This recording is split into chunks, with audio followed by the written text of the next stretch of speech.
කොළඹ නගරේ ඉඳලා නුවර පාරේ දිගටම යද්දී අපේ රත්න මහත්තයා පොඩි කාලේ ඉඳලා එන යන කෙනෙකුට බස් එකේ යනකොට නැත්තම් කෝච්චියේ යනකොට අර දෙපැත්තේ කඳු වැටි ගහකොළ පුදුම මේ ආදරණීය හැඟීමක් නේ තියෙන්නේ. දන්නේම නැහැ. ඒව අපේ නමිනුත් ලියාපදිංචි වෙලා නැහැ අපේ රත්න මහත්තයා. සමහරට යාපනයේ දක්වා යන දරුවෙක් හිතේ. නමුත් මේ හදිස්සිය අපි මේ වර්තමානයේ දකින දේවල් තමයි කඳුවල පදාසයක් එකපාර අයින් වෙලා යනවා. හිත දහස් ගාණක් කැඩිලා යනවා ඇති.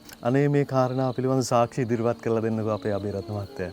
මිනිසුන් විදිහට මේ භූමියට අපි ආදරය කෙරුවා. උදාහරණයක් විදිහට ජල පෝෂක ප්‍රදේශ අපි කවදාකවත් ඒක එලිපෙලි කරේ නැහැ. අනිත් පැත්තෙන් ගත්තාම වතුර ගලාගෙන යන දෙනිය වගුර ඊට පස්සේ හැම එකක්ම අපි ස්වභාව ධර්මයේ නිර්මාණයන්ට එකඟ වුණා. එකක් තමයි දැන් මේ කන්දක් දැකපුවාම ඒකේ තියෙන ගල් ප්‍රමාණය, පස්කි උප් ප්‍රමාණය මේක එකලා දකින්නේ.